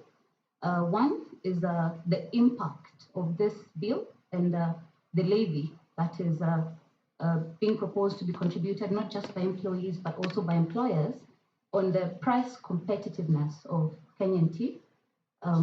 The cost of tea production is already very high. I'm sure we've seen in the press recently, government and the regulator are undertaking an assessment of what the contributors to the cost are. But just to point out, perhaps a few of us or a majority of us might be in business. For the tea sector, the cost of labor is up to 60%. So we find that contributory levies that are introduced that also encompass the employer build that percentage. Dangerously also in rural areas, Nasra already highlighted the loss of jobs, but there's also the risk that you're disincentivizing the creation of decent jobs. There are employers who acknowledge their obligations under the Employment Act to secure employees with housing, to ensure employees have access to health. In the rural areas, those are underserved areas. So employers in those areas, and speaking specifically for large-scale tea producers, they have invested in housing, they have invested in the supportive infrastructure, which is roads, there's security, there's health facilities. And when legislations are introduced that do not recognize those existing investments and costs incurred by employers, who try to progressively secure social rights, then we are discouraging employers from adopting global best practice in a sector where global best practice is key because the bulk of our tea is sold internationally. So we would be keen that employers be exempted. So this would be a submission in section 6 on exemptions. So any employer or category of employers can be qualified for exemption.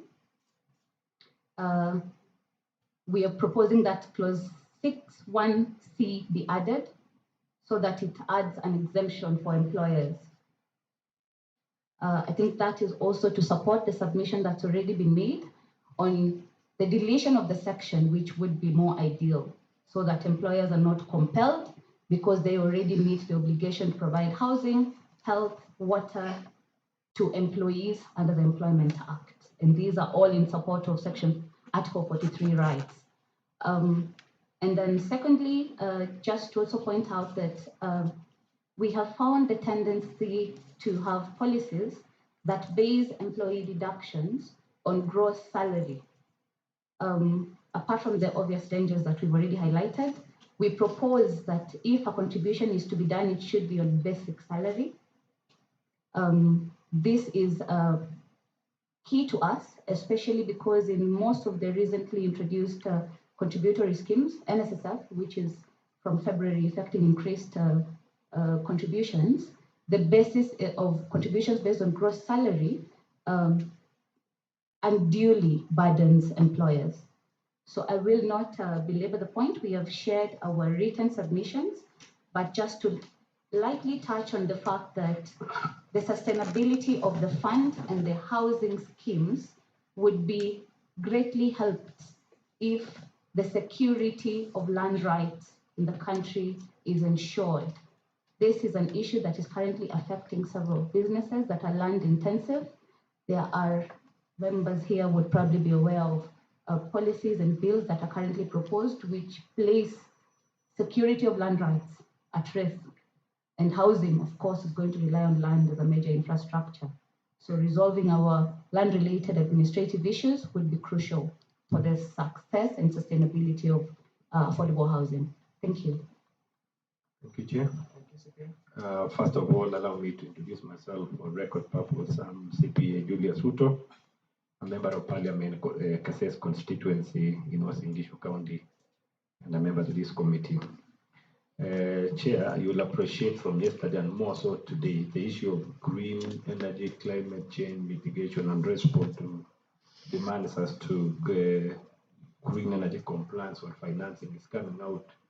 Frankly, that means even henceforth in matters housing, we need to be able to respond. I'm being taken back with this issue of professionalizing this particular board. It's coming out strongly that at least 3 persons in this board should be technical on matters building. And then it begs a question. Are we saying, other than the fund management role purpose of this bill and this board, are we bringing in another aspect of regulator? So that, I mean, once we bring technical, then it implies means we are giving another function other than fund management to be the regulator in the sector, so that it only calls so the technical people would know who are going to undertake the sole purpose of regulation. So I really wanted to come out clearly from your hand. This is the second person getting that we need to look at this particular bill to give room, because as far as I'm concerned, there will be some support staff who are purely technical, from the CEO, the people around the sector. So if we have the board composed of technical people, are we introducing another function? Thank you. Chair, maybe you can just take notes. Let me thank you for the contributions that you have made. But for record, Chair, I do not know, because when they began the presentation, they said they are from CAPTCHA. But then they proceeded to present their own individual presentations, which is no problem, but I think for record, Chair, I should I don't know whether you have the mandate of CAPTCHA to speak on their behalf. And even if you don't have, you have a right to speak on your own behalf, but you don't have to quote another organization unnecessarily. Maybe it's up to you to clarify. Number two, I think you have made so many proposals. You have said should be voluntary contribution.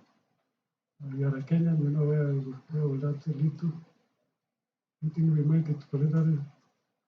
The Kenyans, many of them will they proceed to contribute. But number two, there was a proposal earlier on that no contribution, no house. Yeah. So again, I think it's a must. But finally, there is maybe we should find a way of making sure that those who contribute also are the first one to access the housing, so that we don't leave my friend there who wants to quit very fast, so that he avoids being the first on the fire to buy the house, and he was running away from the contribution. So I think we might link the contribution through with the benefit of the house. And to the lady from Kenya Tea Growers, I think you have made very good proposals. You are doing a lot of housing work, a lot of social work in your estates. I talked to some people from my constituency, some investors, that are saying these people they are doing what they are not supposed to be doing. They should leave housing to private sector. They concentrate on the tea. That's the way Naivasha people are doing. We bring you into with a bus in the morning, we take you back, and then those who are able to provide the housing, like what you are doing now, you separate the housing from your core business. In any case, you even avoid a lot of social challenges. I remember, Chair, in 2015, there was a serious demonstration of employees in the state. They were threatening to kill the managers and everybody else, to burn the factories. And I was telling them, why did you group all these people?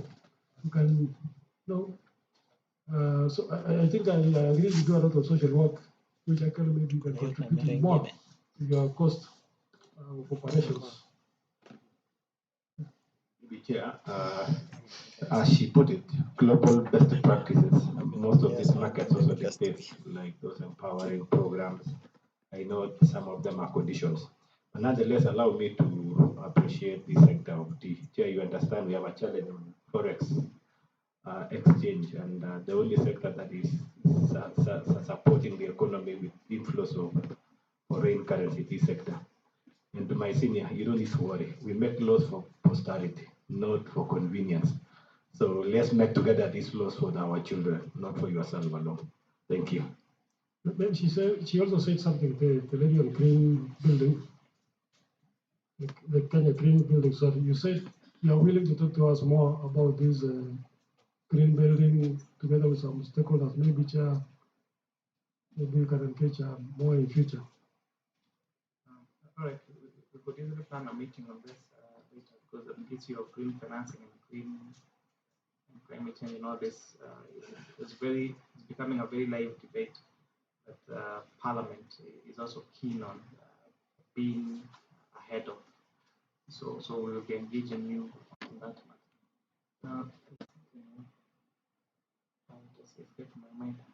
Oh yes, on the employers that provide housing to their employees.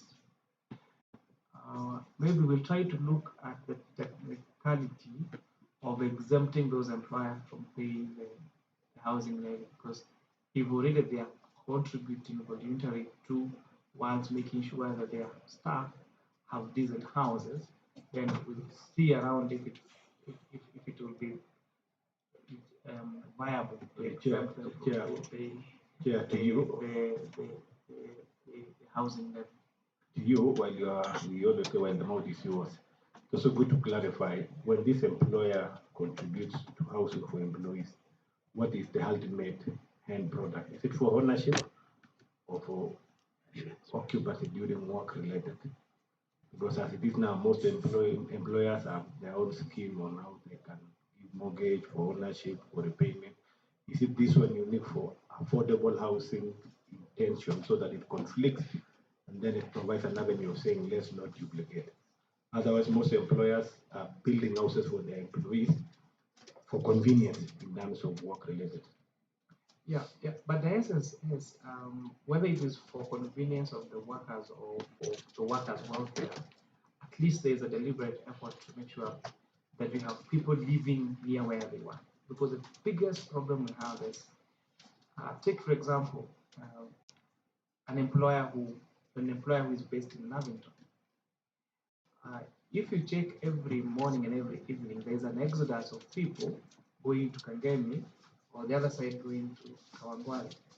If you check a company based in Westlands, there always has to be a slum around there.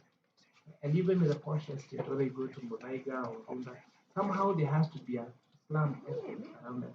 But if you are able to have these people staged near where they work, remember it reduces their transport cost to work and therefore increases their disposable income. It reduces these problems of insecurity, of anything that could happen to them on the road. It gives them more time to attend to their families. So any employer who actually is providing houses for their employees, especially near their workplace, I think should be lauded, and there should be an incentive that should be given to them to do that. Because if you do that, then you don't have to you don't have to live in a slum. Because in every busy place, just a few meters or walking distance from there, that's where the slum is, that's where the problem is. But if now they had a decent place to live, those actually slums will not be able to be there. Please make your closing remarks. We need to close. So they were not, I think they were more comments than questions. So just make your closing remarks. Chair, allow me to start. Just to also buttress your point with just a few numbers.